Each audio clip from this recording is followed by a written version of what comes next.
Ayan, andito tayo mga kaplantita sa aking garden dito sa rooftop.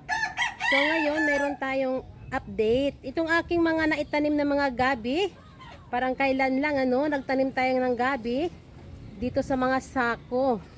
Ayan na sila ang lalaki na nila. Ayan, sa mga nakapanood doon sa pagtanim natin dito sa aking mga gabi sa sako, ganyan na po sila langga laki na nila. Ayan ayan, wow, pwede na tayo makapag-harvest dyan. Ayan, silipin natin, lakas ng hangin kasi umulan. Ayan, hapon na. Tumila na yung ulan, kaya ayan, nag-update tayo dito sa ating mga gabi. Ganda ng gabi natin sa sako Ayan gabi natin. Ang ganda Ayan, mga 10 sako po yung ating pinagtaniman dito sa ating mga gabi. Ayan ayan, silipin natin dito. Ayan yung ating gabi. Ang tangkad na. Ayan tangkad, ganda ng mga dahon, di ba? Ayan Ayan, ang ganda ng talbos Sarap yan, mga talbos ng gabi. Ayan Pwede na tayo dito mamitas ng mga talbos ng ating gabi. Ayan, sarap yan. Ayan Pwede na tayo mamitas dyan ng mga talbos. Ayan, kasi medyo malalaki na po itong ating gabi. Ayan may mga talbos. Diba? Ayan, may mga talbos dyan. Yan. Ayan ang ating gabi. Sa sako lang yan. Ang ating mga gabi. Ayan, sa sako lang. Diba, nung nakaraan na naitanim natin sila is mga ilang piraso lang po ang ating nailagay dito. Pero ngayon, dumami na sila Ayan Dumadami-dami na ng konti yung ating mga gabi. So dito, dahil nagkaroon po siya ng takway, ayan, nagtanim ako uli dito. Yung mga supling. Ayan, tinanggal ko dyan sa mga paso kasi madami na ayan dumadami, nakailang na ang dami nang naging takway. So ang ginawa ko, tinanggal ko yung iba, itinanim ko dito sa sako na ito. Ayan, mga tanim ko dyan, mga bagong tanim yan. Ayan ang ating gabi, dumadami na dami na nila. Sarap na yan maglaing. Ang sarap na maglaing. Ang dami na ng ating gabi. Wow! Ayan, wow! Sa mga mahilig dyan maglaing, sako-sako lang langga, pwede na tayo magtanim ng gabi. Kung wala tayong mga pagtataniman, katulad ng mga nasa farm, ng mga gabihan, sako, pwede na tayo magtanim. Kasi wala tayong malapad dito. Nasa mataas tayo na pwesto, kaya nasa 3rd floor tayo, kaya ang aking pinagtaniman is ang ating mga sako. Ayan pakinabangan muna natin mga sako. Pero itong mga talbos lang ng mga gabi na ito, masarap yan sa bawan. Yan, mga ganyan sasabawan natin yan Ayan, balik tayo dito sa susunod na araw. Pag makapag-harvest tayo ng mga talbos, magluluto tayo. Diba? Kahit papaano, may tanim tayo sa sako ng mga gabi. Ganda. Ang ganda pag naulanan, lalo silang gumaganda Ganda ng dahon. Yung dito, ayan ang dami niyan. Parang gusto kong ma-transfer yung iba dyan para dadami yung ating mga gabi. Kasi yung laman ng gabi dito langga, masarap ang laman ng gabi na ito, malagkit. Ayan, ayan ang ganda yan. Sana may mas malaki dyan na kaya babawas tayo dyan babawasan natin yan kasi madami na po siya sa isang sako. So yung ibang mga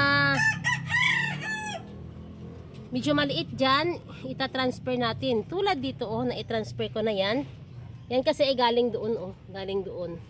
Diyan, binagbabawas ako. So dito, itinanim ko siya. Ayan medyo buhay na sila. Ayan buhay na. Tsaka yung dito. Ayan 2 sako. Ayan, magdagdag tayo dyan para pwede tayong magpadami ng gabi. Kasi yung gabi, masarap yung gataan yung laman. Ayan, nakailang harvest na rin ako ng mga gabi na naitanim ko dito sa third floor. Ngayon, nagtanim na naman tayo uli para hindi tayo mawalan ng gabi. Matagal na po talaga itong mga gabi ko na ito. Ayan, ilang taon na hindi talaga ako nagpapawala ng gabi na ganitong variety. Hindi siya masyadong katulad sa iba na kulay violet yata yung yung kanyang mga tangkay. Ito ay green. Tsaka kulay red yung niya. Ayan o. Ayan, ganyan siya. Maganda yan langga. Masarap ang laman nito, malagkit. Ayan, wow, ganda. Nagtali ako dyan, tinalian ko dun no, kasi baka ay na, ang dahon ba, na siya, na pag malakas ang hangin, ayan, nababali. Kaya, ang ginawa ko, nagtali ako dun no, nagtali ako dun, yung tinalian ko. Ayan na. Ganda ng dahon. Yan. Ito, maganda to. Panglaing talaga yan. Maganda yan. Panglaing natin. Na yung katabi niya, yung ating mga bagong tanim na mga tubo. Ayan, oh. Ito na yung aking bagong tanim na tubo. Bala ko dyan sa aking tubo is mai-transfer ko sana yan sa magandang drum. Sa drum ko yan ita-transfer. Bibili ako ng drum para doon ko maitanim kasama ng aking mga dragon fruits. Ayan, dragon fruits, mga bagong tanim itong mga dragon fruits ko dito. Yan, balak ko ilalagay sila sa drum tulad nito, oh, drum yan dito sa aking, ayan, sa aking, ayan, aking tingnan natin ha. Ayan, oh, yung ating papaya langga. Papaya natin may bunga na, di ba? So, gusto ko, ayan, yung ating tubo, mailagay ko din siya sa drum. Para malawak, malaki ang kanyang pwesto. Hindi siya katulad ng sako. Mabubutas kasi ang sako pag matagal eh. Katulad ng dragon fruits, ayan, i-drum ko rin yan langga tulad nito. Dito, katabi ng ating dalawang papaya. Yan. O, diba? Ayan, oh, buhay na yung aking dragon fruits dyan. Ayan. Okay, langga. Ayan, update lang natin yung itong ating gabi. Ayan, malalaki na kasi ang gabi. Ayan, update na natin sila. Kasi naitanim natin ito nung nakaraan. So ngayon, ganyan na siya kalaki. Okay. Ayan, sa sunod na araw, balik tayo dito.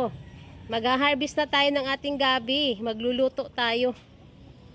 Ganda ng kanilang tubo. Lalo na pat na ulanan sila, di ba? Ayan. Dahon lang, pwede na. Maglaing tayo. Ayan. Okay, sa sunod na araw, balik tayo dito langga ha. Mag-harvest tayo dito para meron tayong panglaing. Magluluto tayo ng laing dito sa aking mga gabi. Lalaki pa yan. Ayan oh, lalaki kasi medyo maliit pa konti. Pero pag lumaki na yan, may laman na ang ating gabi. Okay, ayan. Sa sunod na araw, magbabalik tayo dito. Mag-harvest tayo ng ating gabi na nakatanim sa aking sako. Ayan.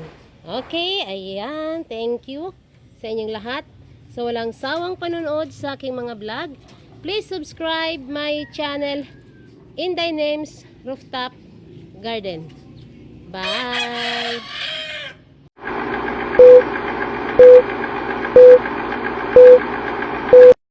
Thank you.